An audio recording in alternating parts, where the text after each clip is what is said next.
追い詰められてはいないはずです。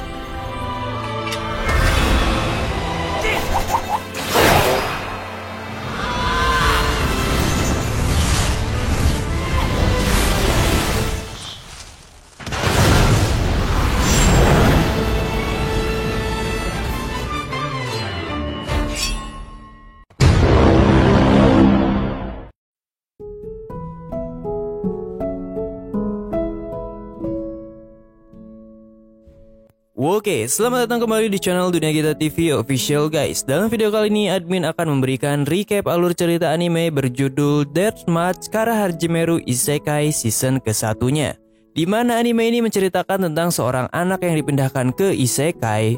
Lebih tepatnya dia masuk ke dalam dunia mirip dengan game yang sedang dia kembangkan. Bahkan ketika masuk ke Isekai dia langsung mendapatkan gelar pembunuh dewa setelah menggunakan skill cheat yang harusnya tidak ada di dalam skill pemula. Semua statnya juga langsung berubah maksimal karena mengalahkan musuh yang lebih kuat darinya. Gimana keseruannya? Kita langsung aja.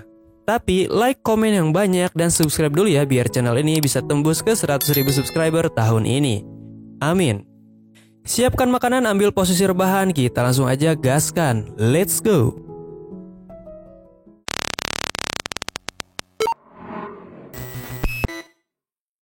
Di awal cerita kita diperkenalkan dengan karakter utama kita yang bernama Suzuki. Dia adalah salah satu karyawan pengembang game. Suzuki di sini tetap masuk ke kantor di hari libur untuk menyelesaikan permasalahan bug yang terjadi di dalam game karena karyawan baru yang ditugaskan tidak bisa menyelesaikan hal tersebut.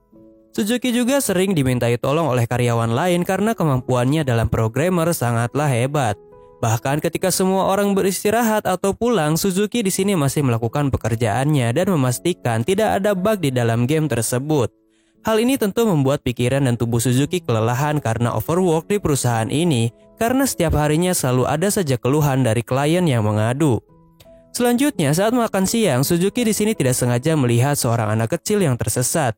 Dia pun menyapa anak tersebut dan menghubungi kantor polisi agar tidak disangka sebagai penculik atau lolicon.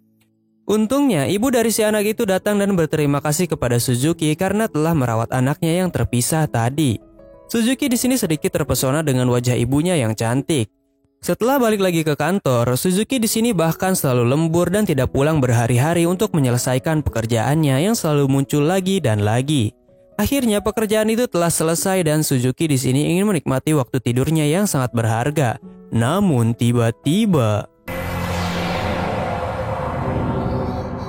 Suzuki di sini menyadari ada yang aneh dengan tempat ini dan penampilannya juga berubah menjadi lebih muda.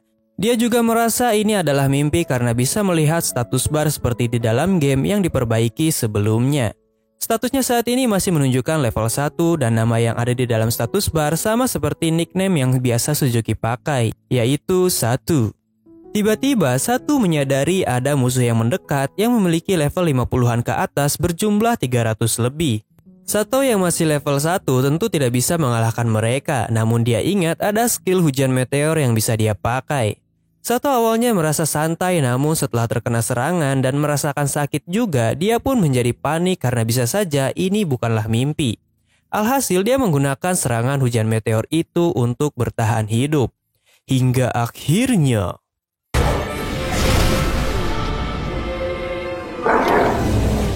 Sato yang awalnya masih level 1, tiba-tiba dia langsung naik level terus-menerus karena musuh yang memiliki level lebih tinggi yang berjumlah 300 lebih itu diporak-porandakan oleh hujan meteor. Bahkan pegunungan lembah yang tadinya indah kini menjadi rata dengan tanah akibat serangan meteor tersebut. Sayangnya terdapat satu Lizardman yang berlevel 50 masih selamat dari serangan itu walaupun dia telah terluka parah. Lizardman itu memberikan satu senjata untuk bertarung. Walaupun HP lawannya tinggal setitik, namun dia berhasil menyerang Sato yang tidak punya pengalaman bertarung. Tetapi berhubung Sato di sini telah naik level secara signifikan akibat serangan sebelumnya, dia pun berhasil mengalahkan si Lizardman itu sekali serang. Setelah mengalami kejadian demi kejadian, Sato di sini mencari tombol logout, namun dia tidak menemukannya. Sato di sini masih menganggap semua ini mimpi dan dia terkejut dengan luka yang ada di tubuhnya itu tiba-tiba sembuh. Ternyata hal itu bisa terjadi karena status Sato sangat gila. Hampir semua statusnya mencapai level 999 dengan bonus 99. Karena ingin mengecek skill meteor itu, Sato di sini berniat menggunakannya lagi untuk jaga-jaga supaya tidak terjadi efek aneh nantinya. Namun Sato di sini kaget karena meteor kali ini lebih besar dan menakutkan dibanding yang awal dia pakai. Hal ini tentu bisa terjadi karena level skill meteor ini telah di-upgrade hingga maksimal. Alhasil Sato di sini melarikan diri karena tidak ingin mati akibat puing-puing yang berjatuhan oleh meteor itu. Namun, karena merasa skill meteor itu terlalu berbahaya, jadi Sato di sini menonaktifkannya sementara. Selain itu, Sato mendapatkan berbagai macam skill lainnya yang cukup berharga. Lalu Sato juga mendapatkan berbagai item dari jarahan monster Lizardman tadi. Uang yang dihasilkan juga telah sampai miliaran, jadi Sato tidak akan merasa khawatir jika sampai di kota dia tidak akan kesulitan untuk membeli sesuatu.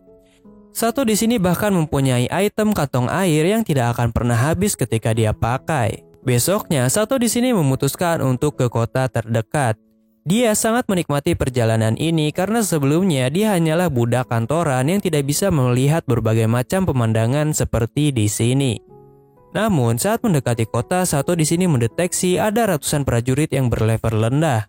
Mereka bersiap untuk melakukan serangan kepada Wyvern yang mendekat ke arah kota. Karena Sato di sini berlevel tinggi, maka Wyvern berlevel 30-an itu sekali lempar batu langsung kicep. Wyvern itu pun langsung menuju ke arah pasukan tadi. Selanjutnya, Sato di sini meningkatkan skill bahasa agar bisa mengerti bahasa mereka. Para pasukan penyerang di sini sedikit kesusahan untuk menembus kulit Wyvern, namun mereka bisa menggunakan sihir agar bisa menjatuhkan Wyvern itu. Tapi seorang wanita yang bernama Zena terhempas akibat serangan sihirnya sendiri. Sato yang melihat itu langsung menyelamatkan Zena karena terlihat dalam bahaya. Sato juga di sini dengan mudah mendapatkan berbagai macam titel ketika melakukan sesuatu. Zena di sini berterima kasih kepada Sato karena telah menyelamatkannya. Setelah melihat sisi kerennya Sato, Zena di sini memperkenalkan dirinya dan dia sepertinya tertarik dengan Sato. Karena Zena juga memberitahu kalau dia masih single alias tidak punya pacar. Sayangnya rekan Zena di sini terlihat mencurigai Sato dan menanyakan banyak hal karena Sato yang mengaku sebagai pedagang malah tidak membawa banyak barang dagangan. Hal ini membuat Sato terkejut karena dia menyimpan semua barangnya di dalam storage miliknya. Jadi Sato di sini menaikkan skill membujuk dan memperdaya agar omongannya dapat dipercaya. Sato di sini beralasan kalau barang-barangnya hilang setelah terjadi hujan meteor dan kuda-kudanya melarikan diri. Akhirnya pengakuan Sato diterima dan dia ikut rombongan Zena untuk pergi ke kota Salue.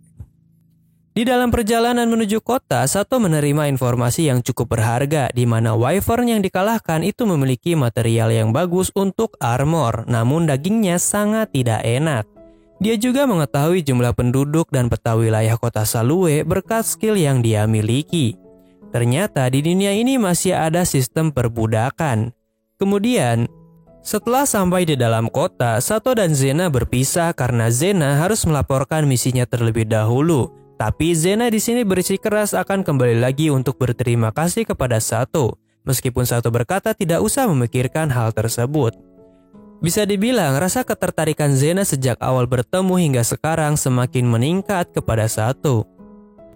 Selanjutnya, Iona di sini mengantar Sato untuk mendaftar ulang kartu penduduk. Ternyata status Sato juga telah disembunyikan berkat sebuah skill, jadi baik level dan statusnya yang sangat tinggi tidak akan membuat kehebohan di sini.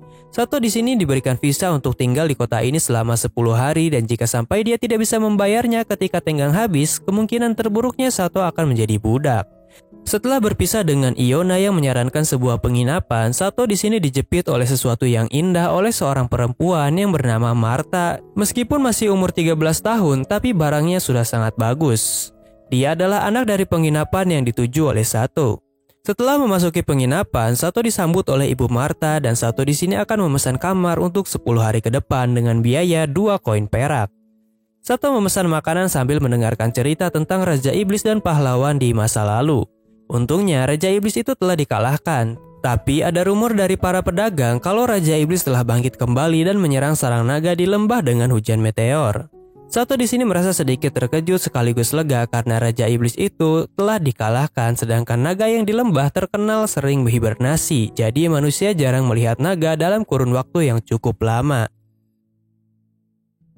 Selanjutnya Sato di sini pergi ke pasar bersama dengan Martha untuk membeli sesuatu. Setiap tindakan yang Sato lakukan rata-rata selalu mendapatkan titel baru. Namun sayangnya Sato di sini melihat pemandangan kurang mengenakan karena ras demi-human diperlakukan secara kasar oleh manusia. Terlebih mereka adalah budak. Karena menurut Martha dulu ada cerita di mana para petani di desa yang akan mengirim barang ke kota banyak dibunuh oleh demi-human. Sato yang melihat penindasan terhadap anak kecil itu langsung menghentikan keributan dengan menggunakan skill intimidasi agar orang itu pergi. Dua anak kecil dan satu perempuan ras lizard itu pun merasa senang dibantu oleh Sato dan berterima kasih.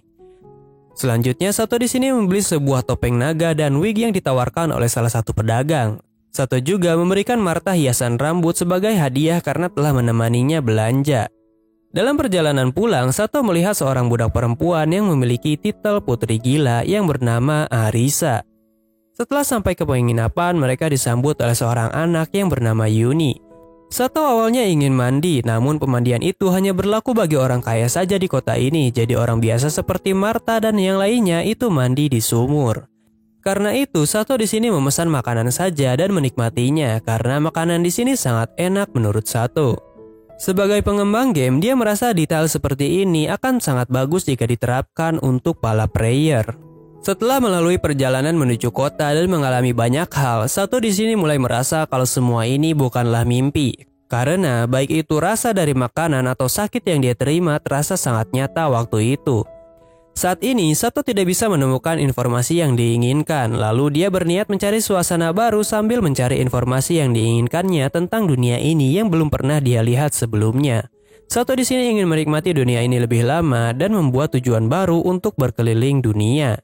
Setelah itu, baru dia akan memikirkan cara untuk kembali ke dunianya.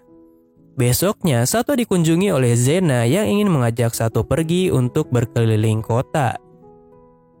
Sato dan Zena di sini menikmati waktu bersama di dalam kota. Sato baru mengetahui kalau mempelajari sihir itu cukup lama bagi orang normal karena Zena saja membutuhkan waktu 3 tahun agar bisa mengucapkan mantra untuk mengeluarkan sihir.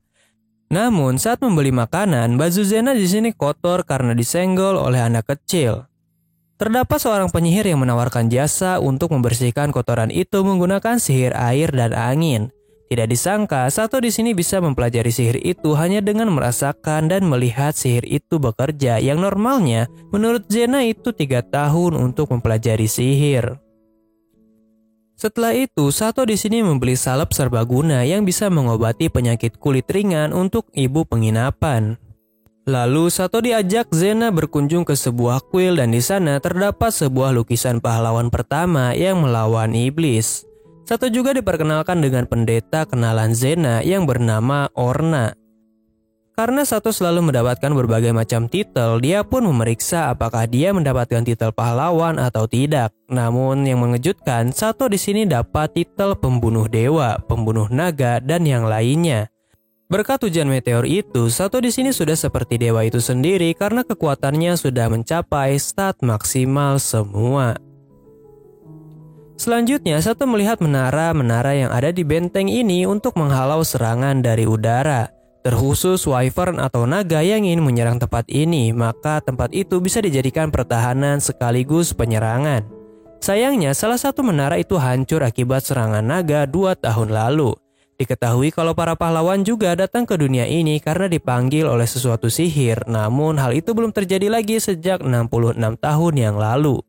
Saat melewati kota, Sato di sini mendengar sebuah pidato dari seseorang yang mengatakan kalau ras demi-human itu adalah Raja Iblis. Jadi mereka menunjukkan sebuah demonstrasi untuk melemparkan batu kepada budak demi-human yang pernah ditolong Sato sebelumnya. Batu itu harus dibeli untuk dilempar kepada para budak iblis itu yang ternyata itu hanyalah akal-akalan mereka saja untuk mencari cuan atas nama Tuhan. Karena melihat perlakuan tersebut, Zena di sini tidak tahan dan menghentikan mereka. Di sisi lain, Sato di sini mengecek peta dan di sana terdapat banyak sekali provokator yang digunakan oleh oknum pendeta kuil sebelah yang ingin mencari cuan saja. Sato juga menemukan pemilik budak itu ada di samping yang mengincar kekayaan atas penderitaan budaknya. Jadi Sato membereskan para provokator itu terlebih dahulu dengan skill penculikan yang telah di-upgrade maksimal lalu menghajar si pemilik budak itu. Zena dan seorang pendeta kuil lainnya mengatakan kalau hal ini tidak dibenarkan, di mana hanya pendeta kuil Zaikuan saja yang mengatakan ras demi-human adalah iblis. Tiba-tiba Sato di sini datang dan menggunakan skill tipu daya dengan skill lainnya yang bisa meyakinkan masyarakat kalau mereka semua telah ditipu. Karena pemilik budak dan pendeta kuil Zaikuan hanya ingin memanfaatkan mereka untuk cari cuan. Karena skill Sato itu, para masyarakat pun di sini tersadarkan. Lalu Sato mengatakan kalau pemilik budak inilah yang pemuja iblis sebenarnya, bersama dengan kuil Zaikuan. Tidak disangka, satu ras iblis yang Sato lihat saat memasuki kota itu benar adanya, di mana si pemilik budak itu telah dirasuki oleh iblis yang menyukai perpecahan dan ingin mendirikan sebuah markas di sini. Karena pemilik budak sebelumnya telah mati, Sato berniat menolong 3 budak itu. Namun mereka semua malah masuk ke dalam dungeon yang dibuat oleh iblis tadi. Mau tidak mau, Sato harus mencari jalan keluar bersama para budak ini agar tidak membuat Zena khawatir. Sato di sini memperlakukan para budak dengan baik dengan memberikan mereka obat dan menyembuhkan luka mereka dan makanan enak yang baru pertama kali mereka makan. Mereka juga diberi nama yang sesuai dengan rasnya, yaitu Pochi, Tama, dan Liza. Sato di sini menggunakan skill mappingnya untuk melihat struktur dungeon ini. Dia bisa melihat semua jalan yang ada di dalam dungeon ini, bahkan makhluk yang ada di dalamnya, termasuk Zena yang ternyata ikut masuk ke dalam dungeon ini.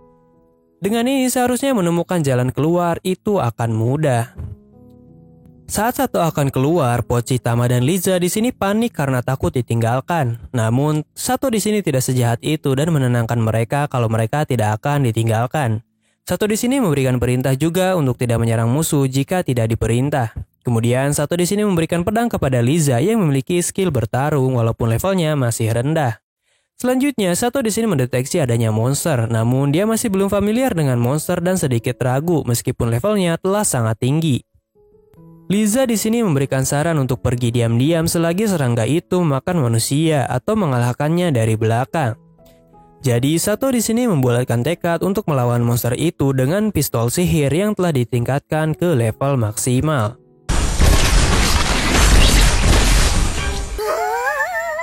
Sato melawan monster ini karena merasa malu pada dirinya sendiri meskipun levelnya tinggi, tetapi keberanian Liza yang masih level rendah patut diacungi jempol.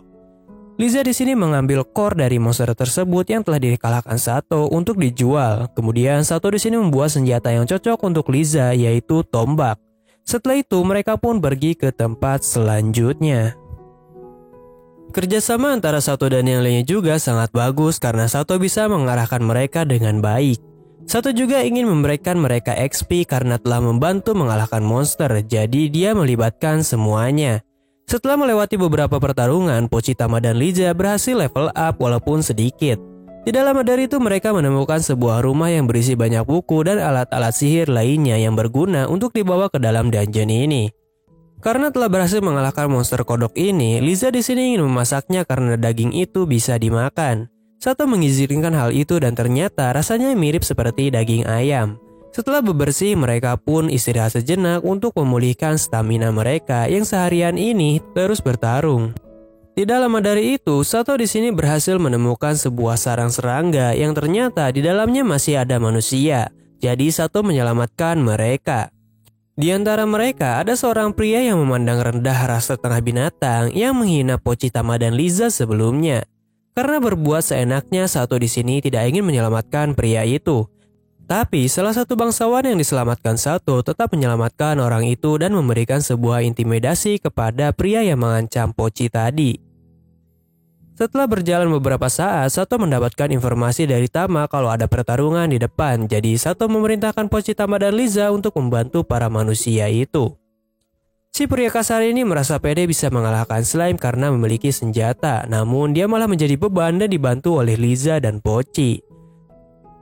Sato juga berhasil bertemu dengan Zena kembali, lalu dia memperkenalkan Pochi, Tama, dan Liza yang ingin berterima kasih kepada Zena juga karena telah membelanya waktu itu. Tidak lama dari itu, iblis itu kembali muncul dan menggunakan skill untuk membingungkan para kesatria dan yang lainnya agar saling membunuh. Meskipun telah diserang oleh sihir api milik salah satu bangsawan, namun iblis itu masih bisa bertahan karena memakai sebuah pelindung. Setelah itu, Sato di sini memanfaatkan sebuah dinding jebakan untuk bisa membantu tanpa harus mencolok. Dia pun menggunakan wig dan topeng yang dibeli tempo hari untuk menyelamatkan para kesatria yang kesusahan akibat iblis itu. Tapi saat Sato akan berhasil mengalahkan si iblis, dia malah memanggil Demon Lord yang berlevel 62. Demon Lord itu memakan si iblis mata. Sato di sini akan melawan Demon Lord itu menggunakan pedang suci yang dia punya, walaupun dia harus menerima luka ketika menggunakan pedang ini karena pedang ini tidak menyala biru, yang berarti dia tidak mengakui Sato sebagai pahlawan. Iblis itu di sini terus menggunakan skill penguat diri dan menyerang Sato, namun karena Sato mempunyai stat maksimal, jadi serangan seperti itu sangat receh. Ya kalau receh ya dijawab Pak, gitu loh. Zena dan yang lainnya berusaha membantu, namun serangan mereka sama recehnya dengan jokes admin yang tidak mempan kepada kalian. Karena tidak bisa menggunakan kekuatan penuh pedang suci, di sini Sato mengupgrade sihir api miliknya karena dia mendengar dari Zena kalau iblis hanya bisa dilukai oleh sihir atau senjata sihir. Setelah dipakai, ternyata serangan itu melebihi ekspektasi Sato karena sangatlah kuat.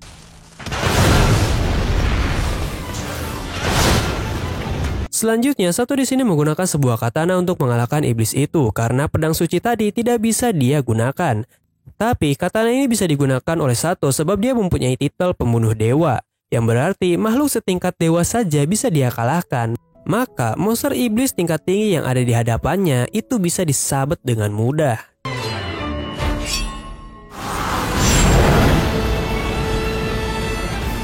Karena dapat berhasil mengalahkan iblis itu, Sato mendapatkan 3 gelar baru, yaitu penakluk labirin, pembasmi iblis, dan petarung dengan iblis. Setelah keluar dari labirin dengan selamat, Sato di sini tetap akan menerima Liza, Pochi, dan Tama sebagai budaknya. Mereka pun merasa senang karena mendapatkan tuan yang baik seperti Sato. Lalu si orang kasar kepada demi-human juga telah meminta maaf kepada Pochi karena telah memperlakukannya secara tidak baik, meskipun dia telah menolongnya di dalam labirin tadi. Zena di sini langsung memeluk Sato dengan erat karena telah selamat dari labirin itu, meskipun sebelumnya dia telah terlempar ke dalam jebakan dinding. Dan Sato juga di sini mendapatkan titel pahlawan. Pedagang budak yang diselamatkan Sato menawarkan budak yang pernah dia lihat sebelumnya. Akhirnya Sato di sini membeli 2 budak itu dan mereka bernama Arisa dan Lulu dari kerajaan Kufork yang telah runtuh. Sato awalnya curiga karena Arisa bisa menyebut namanya dengan baik seperti bahasa Jepang. Jadi dia menguji Arisa menggunakan bahasa Jepang untuk mengetahui apakah dia mengerti atau tidak. Hasilnya dia mengerti, jadi Sato di sini membelinya. Arisa dan Lulu juga tidak membenci ras demi-human, jadi untuk saat ini tidak akan jadi masalah. Sato di sini baru mengetahui kalau para budak tidak pernah makan yang cukup layak ketika mereka dijadikan budak. Jadi dia membelikan berbagai macam makanan yang enak agar mereka semua senang. Dan semua orang di sini sangat menikmati makanannya. Sato di sini melihat pakaian para budaknya telah lusuh. Jadi dia memutuskan untuk pergi membeli beberapa pakaian dan membeli sate ayam untuk nyemil nanti. Namun saat dia akan pulang, Sato melihat budak setengah binatang itu kelaparan. Jadi Sato di sini membagikan makanan itu kepada ras demi-human tersebut. Baju yang dibelikan Sato di sini terlihat cukup bagus ketika dipakai oleh semuanya. Setelah sampai ke penginapan, Sato di sini berniat untuk memesan kamar lagi untuk para budaknya. Namun orang-orang di sini melihat party Sato dengan tatapan tajam karena di sana ada ras setengah binatang. Saat Sato di sini akan memutuskan untuk berkemah, Arisa di sini menenangkannya dan menggunakan sebuah skill agar para manusia di sini bisa menerima keberadaan setengah binatang karena mereka telah menolong para manusia yang berada di labirin kemarin. Walaupun kamar penuh, tetapi masih ada kandang kuda yang kosong di sana. Jadi di sini Tama, Pochi, dan Lija akan tidur di kandang kuda setelah diberikan futon oleh Sato, sedangkan Lulu dan Arisa akan tidur bersama Sato di kamar. Walaupun Arisa di sini mengharapkan pelayanan malam dari Sato, namun Sato di sini tidak membutuhkannya. Terlebih, Lulu saat ini menangis karena memang dia belum siap menerima semua itu. Sato juga mengatakan kalau mulai saat ini dia tidak membutuhkan pelayanan malam dari para budaknya. Karena Sato tertidur, di sini Arisa yang menginginkan pelayanan malam menggunakan skill fisik dan efek memikat kepada Sato. Namun di sini Sato yang menyadari itu langsung memberikan perintah agar Arisa membatalkan semua sihirnya. Kemudian Sato di sini menginterogasi Arisa kenapa dia melakukan hal itu. Yang ternyata Arisa di sini jatuh cinta pada pandangan pertama dengan Sato yang memiliki perawakan pria Asia idamannya. Hal ini juga berkaitan dengan Arisa yang merupakan seorang reinkarnator dari Jepang dan memiliki semua ingatannya. Ternyata ini kedua kalinya Arisa melihat orang Jepang yang datang ke dunia ini, di mana orang pertama yang dia temui adalah kakek buyut dari Lulu yang merupakan orang Jepang. Arisa pun di sini bertanya bagaimana Sato datang ke sini, apakah melalui reinkarnasi atau pemanggilan pahlawan. Tapi Sato di sini tidak mengalami keduanya karena dia tidak datang ke dunia ini sama seperti Arisa yang lahir dari bayi dan pahlawan yang dipanggil tanpa mengubah penampilannya. Sato datang ke dunia ini dengan perawakan yang lebih muda dari biasanya dan terbengkalai di sebuah gurun. Kemudian Sato di sini bertanya kenapa Arisa bisa menjadi budak. Dan dia tidak memaksa Arisa untuk menjawabnya, tapi kalau memungkinkan dia ingin tahu jawaban Arisa. Arisa pun di sini menjawabnya di mana dulu dia ingin membangun sebuah kerajaan kufok dengan pengetahuan di masa lalunya di Jepang. Namun hal itu gagal karena ada pengkhianat di kerajaan. Alhasil kerajaannya dijajah oleh negeri tetangga dan raja dieksekusi di depan publik. Banyak yang dijadikan budak juga ketika kerajaan kalah, namun suatu saat ada iblis yang menyerang dan menghancurkan kerajaan. Arisa dan Lulu di sini berhasil kabur, namun mereka malah ditemukan oleh penjual budak dan dikirim ke kota ini. Besoknya, Zena di sini datang untuk menjenguk Sato, tapi dia malah kaget karena Sato tidur dengan dua wanita cantik tanpa busana. Arisa di sini mengatakan untuk mengejar Zena agar tidak merepotkan nantinya. Jadi Sato di sini mengejar dan berkata kalau itu semua adalah kesalahpahamannya saja. Dan dengan skill membujuk Sato, akhirnya Zena terluluhkan kembali hatinya. Kemudian Sato di sini menyuruh Arisa dan yang lainnya untuk berbelanja kebutuhan sehari-hari yang akan dipimpin oleh Arisa selagi Sato berduaan dengan Zena. Sato di sini merasa kalau mereka tidak pantas diperlakukan sebagai budak. Sato dan Zena di sini pergi untuk mencari tempat sewa yang baru agar Liza, Pochi, dan Tama tidak tidur di kandang kuda terus. Namun, semua bangunan yang direkomendasikan oleh agen properti Nadi tidak ada yang bagus untuk ditinggali karena keamanan dan kondisinya. Jadi Sato di sini ingin rekomendasi lain, namun setelah itu Sato akan pergi berkeliling dulu dengan Zena ke pasar loak yang baru dibuka karena agen properti harus mengecek lagi rumah yang akan direkomendasikan. Saat datang ke pasar, Sato di sini bertemu dengan para budaknya yang telah ganti pakaian dengan yang lebih baik berdasarkan saran dari Arisa. Zena di sini dibelikan sebuah anting oleh Sato yang terlihat cocok untuknya. Setelah itu, mereka menonton drama yang disarankan oleh agen properti tadi kepada Sato dan Zena. Namun karena para budaknya ada di sini, Sato di sini meminta maaf kepada Zena karena semuanya menjadi ikut. Tapi Zena di sini tidak mempermasalahkan hal tersebut. Cerita dari drama ini cukup tragis di mana kisah cinta sang penyihir Zen dan putri kerajaan tidak berjalan mulus karena bangsawan yang ingin menikahi sang putri menghalalkan segala cara untuk memisahkan mereka, di mana seluruh keluarga Zen dibunuh dan si putri akhirnya bunuh diri. Setelah Zen dibuang ke dalam lembah, tubuh Zen di sini bangkit kembali menjadi undead dan memburu para bangsawan itu. Tapi akhirnya Zen di sini terbunuh oleh kesatria suci dan si bangsawan yang membunuh keluarga Zen juga mati karena kutukan. Cerita ini anti klimaks sekali, bahkan Pochi, Tama, dan Liza tidak tertarik sama sekali dengan drama ini. Zena terlihat agak tersentuh dengan cerita ini. Jadi saat drama berakhir, Sato ingin membelikan mereka makanan. Tapi dia bertemu dengan salah satu penonton tadi yang tahu cerita sebenarnya, di mana para bangsawan itu sebenarnya berhasil dibunuh oleh penyihir Zen. Namun karena banyak diprotes oleh bangsawan, jadi ceritanya diubah maka menjadi anti klimaks. Arisa di sini menggambarkan kisah cinta mereka dengan Zena yang jatuh cinta kepada Sato. Jadi Arisa berkata kalau Zena harus rela berkorban agar tidak menjadi seperti putri tadi yang berakhir bunuh diri karena tidak bisa bersama dengan orang yang dicintainya. Meskipun mati itu tidak menyelesaikan masalah juga. Zena di sini berkata kalau dia tidak mungkin menolak permintaan kepala keluarga, tapi Arisa berkata kalau seperti itu Zena harus rela kehilangan tuannya karena Zena pasti akan terlibat perjodohan bangsawan. Sato di sini menegur Arisa yang berlebihan. Setelah meminta maaf, Sato di sini menyuruh Liza dan yang lainnya untuk membeli daging. Saat menuju ke penginapan, teman-teman Zena dari militer terluka karena ada monster tikus yang menyerang mereka, namun mereka semua disembuhkan oleh Zena menggunakan sihirnya. Tiba-tiba, Pochitama di sini datang membawa monster semut terbang yang mereka kalahkan. Saat Sato memeriksa sekitar, di sini Sato menyadari ada kawanan semut datang ke kota ini dengan jumlah yang banyak. Lonceng peringatan pun telah dibunyikan, jadi semua pasukan di sini telah bersiap untuk menghadapi musuh. Para monster semut itu berhasil sebagian besar tertahan oleh pelindung kota, dan Sato bersama para budak melindungi penginapan ini dari serangan monster. Zena dan yang lainnya berhasil mengatasi monster semut itu di bagian depan, tapi ada beberapa semut yang masuk ke dalam rumah agen properti yang bernama Nadi, jadi Sato di sini membantunya. Nadi juga diselamatkan oleh manajernya yang merupakan ras elf, tapi si manajer ini tidak suka dipanggil F telinga panjang karena terdapat ras lainnya yang memiliki ras telinga panjang. Sato pun di sini meminta maaf dan Nadi di sini berterima kasih kepada Sato karena telah menyelamatkannya. Zena di sini juga meminta maaf kepada Sato karena harus pergi untuk mengecek keadaan sekitar lagi, supaya para warga aman dan para monster itu tidak menyerang ke kota sebelah. Selanjutnya, Sato sepertinya ingin ditipu oleh salah satu kesatria yang ingin mengambil core dari monster itu. Jadi Sato di sini menginginkan tanda tangan kontrak sesuai harga yang disepakati. Jadi dia tidak bisa ngeles lagi karena Sato telah menggunakan berbagai macam skill untuk membuat lawan kicep. Ibu penginapan di sini memberikan hadiah makanan mewah untuk para budak Sato yang telah melindungi tempat ini. Saat Sato akan mencari udara segar, dia bertemu dengan orang yang diselamatkannya ketika di labirin.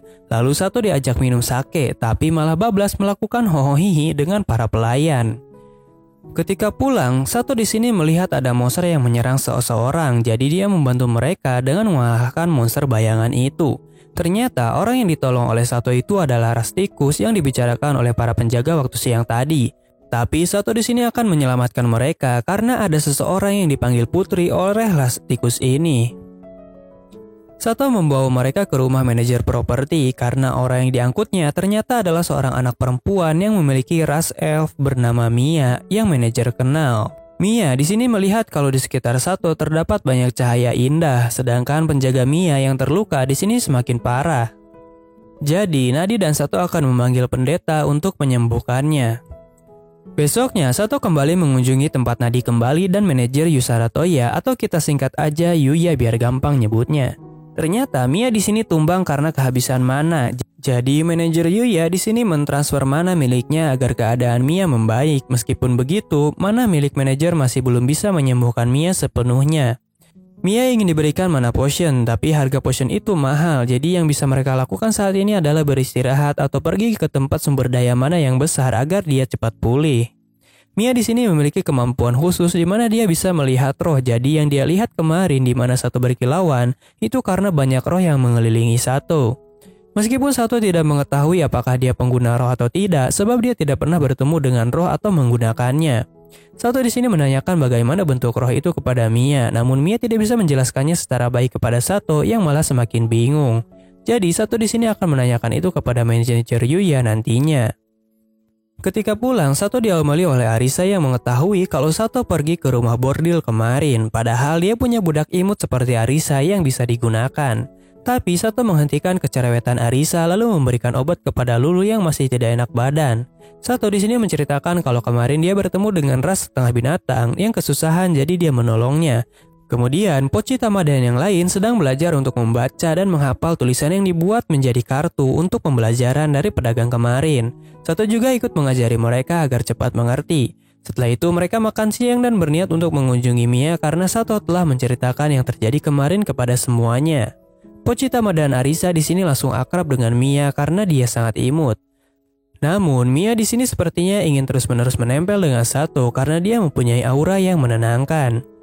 Sato di sini ditawari untuk membeli kereta kuda untuk berdagang karena Sato bercerita sebelumnya kalau kereta kudanya telah hilang saat diterjang hujan meteor. Karena Lulu di sini bisa mengendarai kuda, jadi Sato akan membeli kuda itu dari kenalan manajer yang akan pensiun dari pedagang.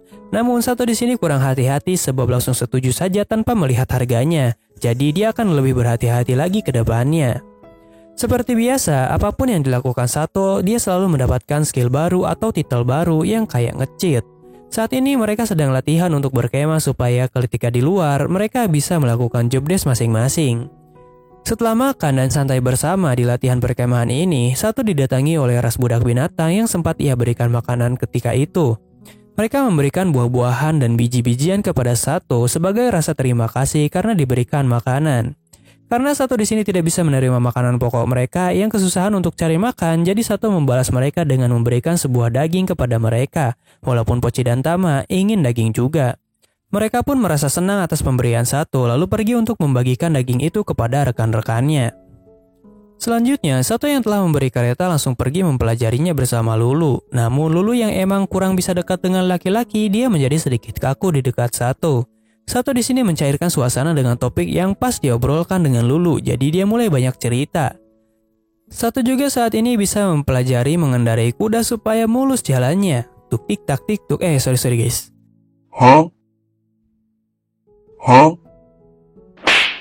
Sato juga saat ini bisa mengendarai kuda dengan skill mengendarainya yang telah ditingkatkan secara terus-menerus hingga dia sangat mahir mengendarai kuda sampai mendapatkan gelar pelatih dengan mudah. Saat cuaca buruk, Sato merasa ada yang memperhatikannya yang ternyata itu adalah burung hantu. Tapi saat ini dia tidak menghiraukannya dulu karena Lulu terlihat kelelahan. Ketika datang kembali, Mia di sini sudah sembuh berkat potion mana yang diberikan oleh manajer. Arisa di sini menyarankan untuk merayakan kesembuhan Mia dengan makan-makan dan Sato pun setuju. Makanan yang diinginkan Mia adalah roti madu seperti yang diceritakan oleh Pochi dan Tama. Sato pun menyetujui itu lalu menyuruh Liza dan Lulu untuk membelinya. Tapi lagi-lagi Sato di sini merasa ada seseorang yang memperhatikannya. Karena ras tikus yang menjaga Mia telah sadar, Sato di sini menemuinya. Dia bernama Maze. Maze di sini menceritakan semua yang terjadi. Kenapa dia bisa melindungi putri Mia itu karena Mia diculik oleh seorang penyihir di kediamannya dan dikurung di tempat bernama Cradle. Saat berhasil kabur, Mia di sini bertemu dengan Maze dan melarikan diri ke kota ini untuk bertemu dengan manajer Yuya. Sayangnya mereka dikejar oleh penyihir itu dan ketika akan pergi ke tempat manajer Yuya, si Maze terluka parah akibat diserang oleh penyihir kemarin. Saat monster semut kemarin berdatangan juga, itu mungkin disebabkan oleh si penyihir yang mengincar Mia. Para budak dan lainnya berteriak ketakutan yang ternyata mereka takut akan suara petir. Sato yang awalnya panik akan serangan jadi lumayan tenang. Tapi siapa sangka sosok burung hantu yang selalu memperhatikan Sato berubah wujud menjadi seorang undead yang ternyata dia adalah penyihir Zen yang ingin mengambil kembali Mia.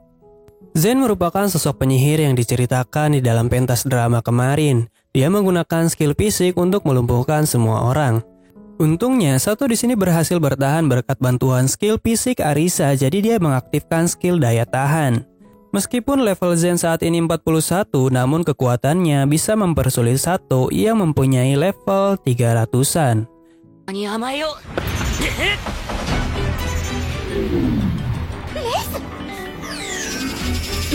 Arisa di sini ikut menyerang untuk membebaskan Sato. Yuya di sini ikut melindungi Arisa dari serangan Zen dan Sato di sini berhasil menyerang kekuatan bayangan milik Zen yang seharusnya tidak bisa disentuh oleh sihir atau item sihir. Mia di sini memasrahkan diri agar semuanya tidak terluka, namun Arisa dan Sato tidak ingin hal itu terjadi. Lalu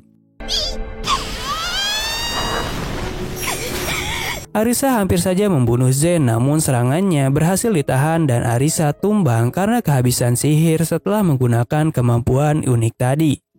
Akhirnya Zen di sini membawa Mia ke dalam bayangan menuju Cradle dan Sato di sini meminta kepada Liza dan Lulu yang baru datang untuk merawat semua orang saat Sato menyelamatkan Mia. Dia berjanji akan kembali bersama Mia dengan selamat. Setelah memasuki celah bayangan Zen, Sato di sini terjebak di dalam ruang hampa, tapi dengan pengetahuan programmernya dia bisa menyelesaikan teka-teki ini dan berhasil keluar. Zen di sini kaget karena Sato bisa keluar dari penjara bayangannya. Karena menurut Zen itu harusnya mustahil bagi seseorang, tapi di sini Sato beralasan menggunakan skill tipu-tipu kalau dia memiliki jimat cahaya jadi dia bisa keluar. Sato di sini melihat Mia tertidur lemas di dalam kastil bersama dengan seorang pelayan. Zen berkata kalau seharusnya ini tidak seperti ini karena yang berhak kesini adalah sosok pahlawan yang telah melewati berbagai macam rintangan untuk menantangnya, sang Raja Undead Agung yang ditakdirkan abadi oleh dewa. Jadi saat Sato akan mendekat ke arah Mia, Zen memindahkan Sato keluar di mana Sato bisa melihat sebuah pohon dunia yang mirip Yggdrasil.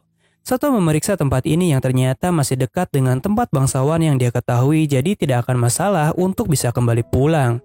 Saat akan memasuki tempat ini, ternyata ini adalah lokasi yang biasanya elf melakukan latihan. Di dalamnya terdapat banyak monster di setiap lantai yang Sato lewati. Semakin tinggi lantai maka semakin kuat juga monster yang dilawan. Tapi Sato di sini menyadari sesuatu karena tempat ini seperti dungeon yang ada di RPG yang dibuat untuk anak-anak rumahan. Jadi dia pergi ke lantai 10 dan benar saja dia bertemu dengan sosok Dryad Loli yang menginginkan mana Sato. Awalnya Sato di sini ingin bertarung saja, namun dia menolak dan langsung meminta MP dari Sato dengan cara kiss. Setelah masuk ke dalam sebuah ruangan yang di dalamnya terdapat sebuah kamar pencipta cradle ini yang bernama Trazayuya atau kita singkat saja Toya oleh Dryad tadi. Alasan kenapa Toya membuat cradle ini supaya para elf bisa berlatih dan melawan ketika dalam bahaya. Dia juga percaya di masa depan nanti para elf bisa memimpin cradle ini karena dia akan segera tiada. Nama marga Toya itu sama dengan marga Mia dan manajer Yuya, jadi mungkin Mia dibutuhkan untuk memimpin tempat ini. Setelah selesai, Sato di sini ingin pergi ke lantai penguasa, namun hal itu tidak mungkin menurut Dryad. Akhirnya, Sato di sini ingin pergi ke lantai tertinggi menggunakan Fairy Ring yang bisa menteleport Sato ke lantai 100 yang bisa dijangkau oleh Dryad itu. Setelah sampai, Sato di sana bertemu dengan sosok makhluk homunculus yang diberi nama nomor 5, nomor 6, dan nomor 7. Mereka meminta Sato menunggu sambil bersiap untuk bertarung. Tapi Sato di sini dapat mengalahkan golem yang dikendalikan mereka karena tahu kelemahannya untuk menembak huruf E dari Emet menjadi Met-Met.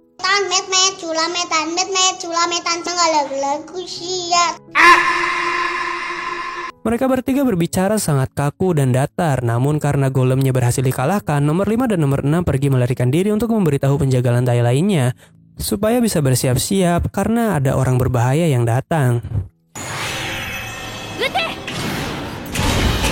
Sedangkan si nomor 7 di sini ingin menahan Sato di sini.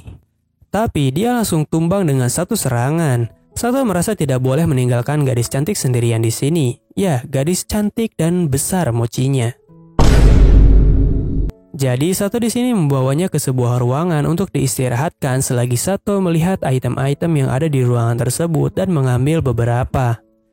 Sato kembali bertemu dengan Dryad yang terlihat mati, namun setelah diberi air dan mana dia hidup kembali. Ternyata semua Dryad memiliki tubuh yang terhubung selama mereka memiliki MP. Jadi Sato ingin ke lantai paling atas, tapi hal itu tidak bisa dilakukan karena tubuh Dryad yang menjaga di lantai 200 tidak terhubung.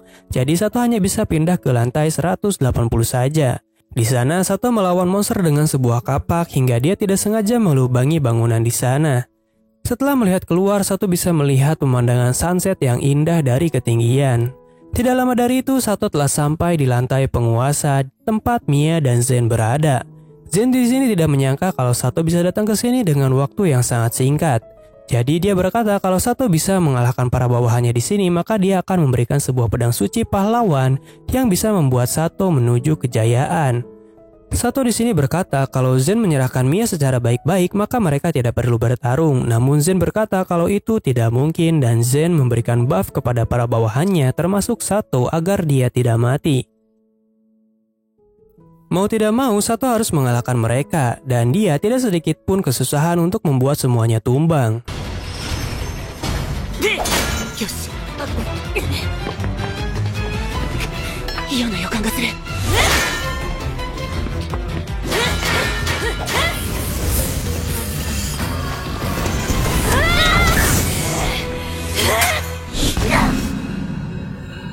Meskipun para homunculus itu tidak akan menang, tapi mereka tetap bertarung sampai akhir untuk menghormati keinginan master mereka. Setelah sampai di ruang tahta kembali, Sato di sini menanyakan tujuan asli Raja Undead Zen. Dia pun di sini menceritakan tentang masa lalunya, di mana dia adalah seorang reinkarnasi juga yang memiliki hidup bahagia bersama istri dan keluarganya yang sangat baik di dunia ini. Tapi semua itu berubah ketika ada seorang bangsawan yang menginginkan istrinya, dan Zen dipenjara lalu dihukum mati. Tapi dia mendapatkan penglihatan dari dewa yang menunjukkan kalau seluruh keluarganya termasuk istrinya yang sangat dia cintai mati dengan sangat mengenaskan. Jadi Zen di sini diberikan berkah dewa lalu menjadi Undead King dan memburu para bangsawan yang berbuat keji itu. Sayangnya setelah dendamnya berhasil terlampiaskan, Zen di sini tidak bisa mati begitu saja karena dia telah mendapatkan titel Raja Malam Abadi. Dia ingin disucikan sebelum menjadi Raja Iblis, tapi baik itu skill Turn Undead atau pedang suci tidak bisa membunuhnya. Namun kali ini dia mendapatkan kandidat pahlawan, yaitu Sato yang bisa menuju ke lantai ini. Jadi di sini Zen ingin Sato membunuhnya dengan pedang suci Gjallarhorn. Mendengar itu, Sato di sini kembali teringat dengan homunculus yang ingin keinginan tuannya dikabulkan. Jadi Sato menyerang Zen dengan pedang suci itu sekuat tenaga dan Zen pun bahagia. Akhirnya, dia bisa berpulang untuk bertemu dengan istrinya tercinta di alam lain. Sato pun mendapatkan titel pembunuh Raja Undead dan petualang Cradle. Tapi di sini Sato mendengar suara dua anak yang mengatakan kalau mereka akan berjumpa kembali. Sistem di Cradle ini mengatakan kalau tempat ini akan segera hancur dalam hitungan mundur. Jadi Sato di sini langsung membangunkan Mia menggunakan mana potion. Kemudian Sato ingin menghentikan penghancuran ini, tetapi itu semua tidak mungkin dilakukan. Jadi mau tidak mau dia harus pergi bersama Mia. Karena Sato tidak bisa meninggalkan para homunculus juga, jadi Sato di sini meminta Mia untuk memindahkan semua homunculus yang ada di sini nih. Sedangkan Sato akan menyelamatkan nomor 7 yang ada di lantai 100. Sato di sini berjanji kepada Mia kalau dia tidak akan mati, lalu dia pun pergi ke lantai bawah dengan jalan pintas. Setelah berhasil menyelamatkan nomor 7, dia pergi ke tempat Dryad untuk meminta agar Sato bisa keluar dari pohon ini. Tapi Dryad di sini memberikan syarat kalau dia butuh bibit tanaman apapun dan jumlah MP 3 kali lipat. Sato pun di sini memberikan bibit buah yang diberikan oleh budak kucing waktu itu dan membiarkan Dryad mengambil mananya. Setelah keluar, Sato langsung dikejar oleh ombak garam. Dryad itu tidak akan mati selama ada hutan di sini, jadi Sato hanya pergi bersama si nomor 7 saja. Dia menggunakan berbagai macam skill untuk bisa pergi menjauh dan menembakkan api ke dalam air agar ombaknya terhenti. Dia pun kabur dengan skill lari di air.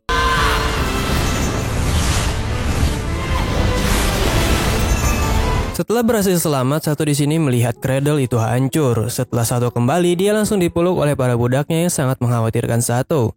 Mereka tidak ingin tuan baik seperti Sato itu ada dalam bahaya, tapi Sato di sini teringat akan perkataan Zen yang memperingatkan Sato agar Arisa tidak menggunakan skill uniknya berlebihan supaya dia tidak berakhir seperti Zen yang menerima berkah dewa dan memanfaatkannya secara berlebihan. Mia dan manajer di sini juga senang karena Sato berhasil selamat dan menepati janjinya untuk bisa kembali. Mia yang merupakan putri ras elf di kerajaan Siga memberikan rasa terima kasihnya yang paling besar kepada Sato. Sato di sini menerima titel sebagai teman ras elf. Para homunculus di sini merasa sangat berterima kasih juga kepada Sato karena telah menyelamatkan mereka walaupun musuh. Jadi mereka di sini telah memutuskan kalau Sato adalah master barunya setelah Master Zen telah tiada. Tapi sebelum itu mereka ingin mengantarkan cincin Zen ke makam istrinya terlebih dahulu. Untuk saat ini mereka memutuskan dengan Jangkenpon atau batu keras gunting supaya ada yang menemani Sato sementara mereka pergi. Dan nomor 7 lah yang kepilih untuk bersama Sato. Untuk mempermudah menyebut nomor 7, Sato di sini memberikan dia nama Nana. Mia di sini ingin pulang tapi dia ingin diantar oleh Sato. Si helm merah Maze juga pamit karena telah menuntaskan tugasnya. Setelah memberikan laporan apa yang terjadi, Sato didatangi oleh Zena yang merasa sangat khawatir karena telah mendengar Sato itu diculik. Untuk menenangkannya, Sato di sini memberikan Zena anting yang telah direkomendasikan Sato sebelumnya. Tapi Sato berkata kalau dia akan pergi ke kerajaan Siga untuk mengantarkan anak elf yang sekarang dia jaga. Zena merasa sedih kembali tapi Sato berjanji kalau dia akan segera kembali lagi ke sini. Setelah berpamitan dengan pemilik penginapan dan manajer, Sato pun di sini pergi. Tapi sebelum menjauh, Zena datang dengan kuda. Terlihat juga dia telah menggunakan anting pemberian Sato tadi. Saat itu Zena berkata kalau musim semi nanti kakaknya akan menjadi dewasa dan Zena akan diberikan kebebasan. Karena tidak ingin kisah cintanya sama seperti yang terjadi di teater kemarin, di sini Zena membuat janji kalau setelah musim semi nanti dia akan pergi bersama Sato. Sato dan Zena pun melambaikan tangan dengan ekspresi sedih karena akan LDR cukup jauh dalam waktu yang lama. Melihat tuannya sedih, para budak Sato pun di sini menghiburnya.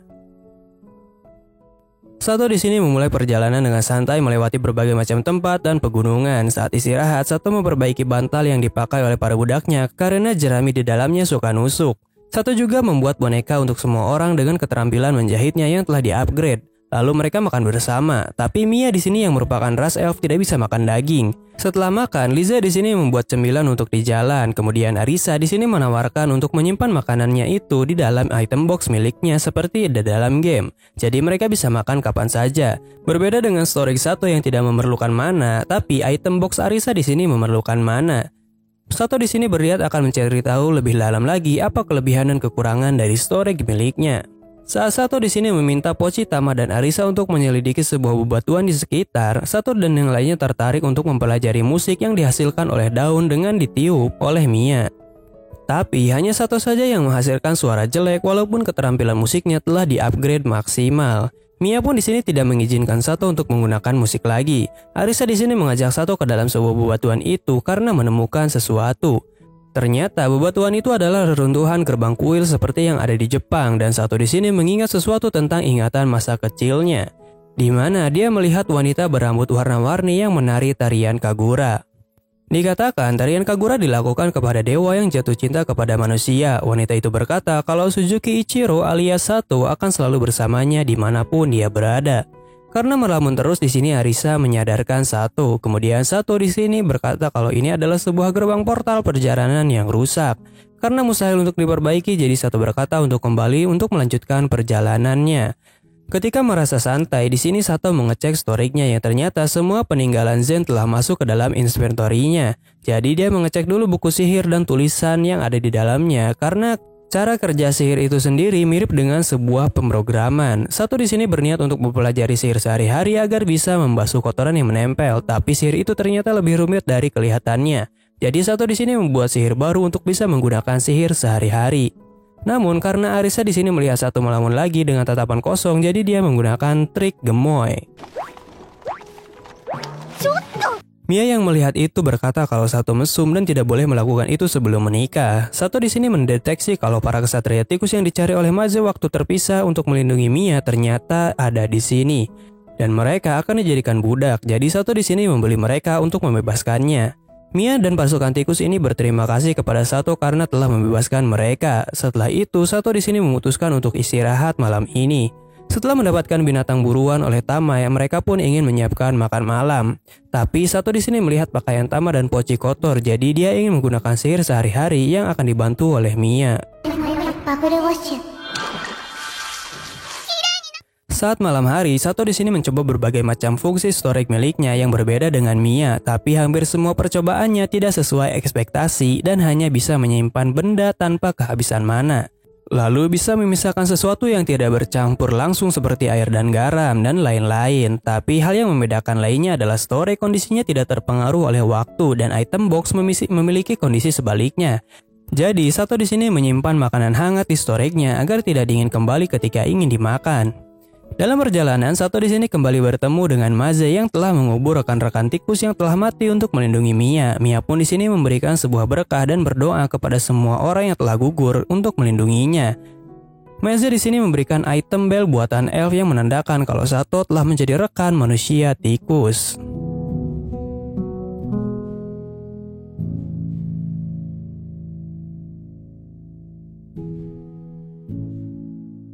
Setelah memasuki kota, Sato di sini pergi makan di sebuah restoran tanpa mengajak para budaknya. Dia menentraktir semua orang karena mereka ribut akan hal sepele. Siapa sangka Sato di sini diajak ke dalam kamar bersama si pelayan. Ternyata tempat ini juga telah menyediakan servis ganti oli. Besoknya, Sato kena omel oleh Arisa yang mengetahui kalau Sato telah ganti oli dengan wanita lain. Padahal di sini dia ingin bermain juga bersama Sato. Saat keluar kota, dia bertemu dengan si prajurit yang ingin menipunya dengan mengambil kor semut waktu itu. Dia bertindak semena-mena kepada rakyat jelata. Sato menolong orang yang terluka itu dengan memberikan sebuah potion.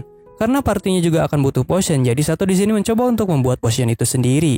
Setelah mencoba, Sato berhasil membuat potion tingkat tinggi, tapi dia membutuhkan sebuah wadah khusus agar kualitasnya tidak menurun. Sato di sini berniat membuat item sihir malam ini dan membeli bahan-bahannya di kota selanjutnya.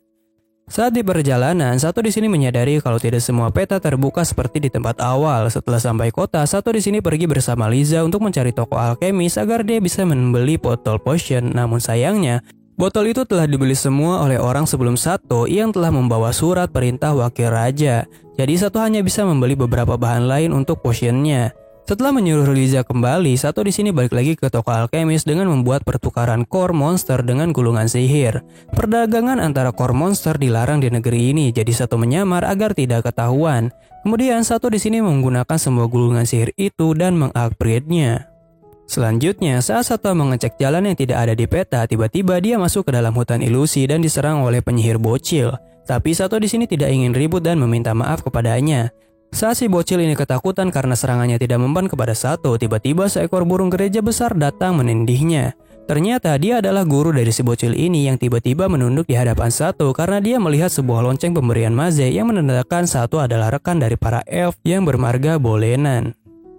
Si bocil yang bernama Ine di sini meminta maaf karena tiba-tiba menyerang Sato waktu itu, dan Sato di sini tidak mempermasalahkan hal tersebut. Si nenek di sini memberitahu kalau bangsawan Kuhano menginginkan potion sebanyak 302 kali dalam setahun untuk biaya menempati hutan ilusi ini tanpa ada intervensi dari pihak lain.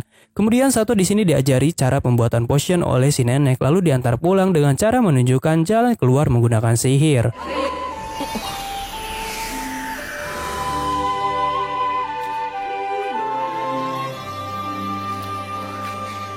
Sato juga di sini diminta untuk mengantarkan sebuah surat untuk raksasa hutan sebagai bayaran ilmu pembuatan potion. Besoknya, Sato di sini kembali ke dalam bar untuk bertemu dengan pembuat botol potion. Tapi secara tidak sengaja dia mendengar dua orang yang berbicara tentang cara untuk bisa menjadi raja di negeri ini dengan cara membuat kota baru. Setelah itu si pengrajin tembikar botol potion datang dan berkata kalau dia tidak bisa menjualnya begitu saja kepada Sato karena terdapat peraturan ketat di negeri ini, tapi dia bisa mengajarkan Sato untuk membuat botol itu sendiri di tempatnya. Karena takut tuannya jajan dan ganti oli dengan wanita lain lagi, di sini Arisa datang menjemput Sato dengan Nana dan Mia. Selanjutnya, saat Sato akan pergi ke toko tembikar, dia melihat kenalannya Ine yang sedang dikejar oleh para penjahat yang mengincar potion untuk diberikan kepada bangsawan. Sato di sini berusaha membantunya, namun sayang Ine di sini menabrak gerobak yang diatur oleh penjahat itu dan menyebabkan 180 potion dari 300 potion itu hancur. Untungnya ada cairan potion yang masih ada di dalam botol pecah itu yang bisa disimpan dalam storage Sato yang cukup untuk 40 botol lagi. Mereka pun bertemu dengan asisten wakil raja yang menginginkan potion itu. Sato di sini mengenali suara mereka karena saat di bar mereka membicarakan tentang perjanjian dan calon raja baru. Mereka ternyata tidak menerima alasan apapun meskipun Sato telah menceritakan kalau ada seseorang yang menyerang dan menghancurkan sebagian besar potion. Sato juga tahu tujuan mereka menggagalkan potion ini agar mereka bisa mendirikan kota di hutan ilusi yang indah. Alhasil di sini Sato menaikkan skill komunikasinya lebih tinggi lagi supaya bisa memberikan sedikit tekanan kepada mereka, terutama si penjaga kesatria yang terlihat sombong ini. Akhirnya, Sato di sini berhasil menerima perjanjian dengan menggunakan surat perjanjian bahwa mereka bisa mengganti potion yang setara atau lebih tinggi lagi untuk dibawa ke sini sebagai gantinya dengan batas waktu sore hari ini. Walaupun si Ine merasa itu mustahil membuat potion dalam beberapa jam saja karena botol potion tidak bisa dibuat dalam waktu sehari, tapi Sato di sini tidak akan menyerah begitu saja. Sato di sini meminta bantuan kepada semua orang juga untuk bisa membuat permintaan ini berhasil. Karena skill cheatnya di sini Sato bisa membuat tembikar botol dengan mudah dan membuat sebuah sihir untuk mengeringkan botol ini supaya bisa langsung dipakai. Yang normalnya botol ini harus dibakar dan dikeringkan terlebih dahulu minimal 5 hari. Mereka semua di sini bekerja keras untuk membuat potion dan botolnya hingga akhirnya semua persiapan telah selesai dan Sato membakar botol itu untuk proses terakhir lalu didinginkan. Namun, Sato di sini mendeteksi si pelayan yang telah ditandai ketika di kastel waktu itu datang dengan niat menghancurkan botol potion itu karena menurutnya peraturan di sini itu dilarang memperjualbelikan tanpa mendapatkan izin dari wakil raja. Tempat pembakaran itu pun langsung dihancurkan dan semua orang di sini merasa kesal sekaligus kecewa karena kerja keras mereka seperti sia-sia karena semuanya telah hancur akibat ulah si pelayan itu. Tapi Arisa di sini menyadari kalau botol-botol yang hancur ini ternyata botol rusak yang gagal ketika dibuat. Ternyata sebelumnya Sato di sini menggunakan skill storage miliknya untuk mengangkut semua botol di dalam pembakaran ke dalam storage miliknya. Tapi setelah dikeluarkan botol itu hancur karena perbedaan suhu. Jadi Sato di sini memikirkan cara dengan memindahkan botol panas itu ke dalam item box yang bisa langsung dingin. Sebab sebelumnya Sato telah mencoba perbedaan item box dan storage yang memiliki fungsi yang berbeda. Ternyata topi yang selalu ini pakai itu adalah binatang sihir milik si nenek penyihir yang memperhatikan kejadian ini. Alhasil semua potion yang telah dibuat berhasil dimasukkan ke dalam botol dan mereka siap untuk mengantarkannya kepada Fasal, si asisten wakil raja wilayah ini untuk pembalasan. Dan mereka tidak menyangka kalau potion itu telah berhasil dibuat padahal mereka telah merusaknya sebelum jadi. Sato di sini meminta tanda tangan penyelesaian misi ini kepada si Vassal itu, tetapi si Vassal ternyata tidak ingin menandatanganinya sampai waktu terbenam hampir tiba. Tiba-tiba, bangsawan Konoha yang memiliki perjanjian dengan penyihir hutan ilusi datang untuk menandatangani kertas itu. Karena dia mendengar berita dari si penyihir kalau si Vassal dari bangsawan Muno itu bertindak tidak pantas kepada penyihir ilusi. Hal ini bisa terjadi karena Sato telah memberikan pesan kepada makhluk panggilan penyihir itu untuk memanggil bangsawan Konoha agar kejadian ini tidak terulang. Bangsawan Konoha di sini kecewa dengan si Vassal yang merupakan anak dari teman dekatnya yang berbuat curang demi kekuasaan.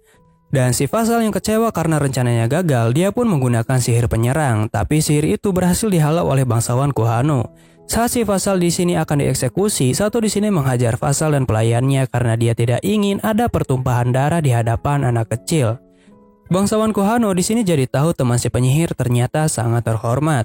Selanjutnya, Sato di sini berpamitan kepada si penyihir dan si pembuat tembikar yang telah menerima ganti rugi dari bangsawan setempat mengenai tempat pembakarannya. Sato di sini menerima gelar teman penyihir juga dengan lentera buatan dari Ine. Sato di sini memberikan surat kepada Zena dan memberitahukan tentang sedikit perjalanannya. Zena di sini merasa sangat senang hingga memberitahukan isi surat itu kepada teman-temannya. Sato di sini menantikan hari di mana dia bisa bertemu lagi dengan Zena. Saat makan siang, di sini Liza membawakan sebuah tanaman aneh yang memiliki aroma manis menurut Pochi. Dan benar saja, tanaman itu seperti mengandung gula dan enak untuk dimakan. Tetapi saat menawarkan kepada Pochi dan Tama, ketika Alisa ingin melakukan hal yang sama kepada Sato, di sini Sato langsung menolaknya. Malamnya, Sato di sini membacakan cerita sebelum tidur untuk semua orang tentang cerita 7 dewa dari buku. Namun setelah beberapa waktu berlalu, jumlah dewa berubah menjadi 9. 2 di antaranya adalah dewa naga yang sudah ada sejak zaman dulu, tetapi dia selalu tertidur. Dan satunya ada dewa iblis dari dunia lain. Si dewa iblis ini selalu membuat kericuhan, bahkan dia menciptakan bangsa iblis untuk menyembahnya. Sayangnya, ras iblis di sini selalu menindas ras lain, terutama ras manusia yang paling tertindas. Jadi para manusia di sini berdoa kepada Dewi Muda untuk memberikan mereka kekuatan. Tapi si Dewi Muda ini tidak bisa berbuat banyak, kemudian dia meminta saran kepada Dewa Naga terkuat. Karena manusia itu membawa sesembahan yang bagus untuk Dewa Naga, jadi Dewa Naga di sini memberikan mereka satu mantra, yaitu sihir pemanggilan pahlawan yang dikatakan sebagai sihir harapan umat manusia kala itu. Para anak-anak di sini telah tertidur ketika mendengarkan. Besoknya, Nana di sini meminta sesuatu kepada Sato untuk mengisi sesuatu. Arisa kira Nana mau ganti oli kepada tuannya, jadi dia menegur Nana. Namun yang diinginkan Nana adalah untuk melakukan kalibrasi kepada sistemnya, karena saat ini dia tidak bisa menggunakan sihir manipulasi. Sihir itu bisa digunakan jika tangan Sato mendekati jantungnya, tetapi karena Mia tidak ingin Sato berbuat mesum, jadi dia meminta kepada Sato untuk menyentuhnya lewat punggung.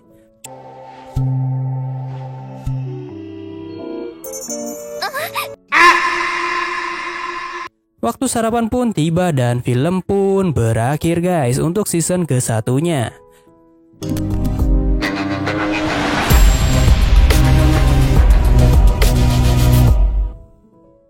Anime ini cukup menarik karena admin sangat menantikan kelanjutan dari anime isekai ini, di mana karakter utama kita ternyata tidak sepolos itu karena sudah usia matang. Tidak seperti MC isekai pada umumnya yang sulit melakukan ganti oli, tapi si Sato ini bisa ganti oli walaupun tidak dengan budaknya. Cukup menarik untuk dinantikan kelanjutannya, namun sampai saat ini belum ada info lebih lanjut tentang season keduanya kapan akan rilis. Harap tunggu dan sabar aja guys, mungkin 1-2 tahun lagi akan ada berita baru. Oke, jangan lupa like, komen, dan subscribe terlebih dahulu biar channel ini terus berkembang menuju 100.000 subscriber di tahun ini guys. Ayo guys, bantu guys, bantu. Oke, sampai jumpa lagi di next video and adios.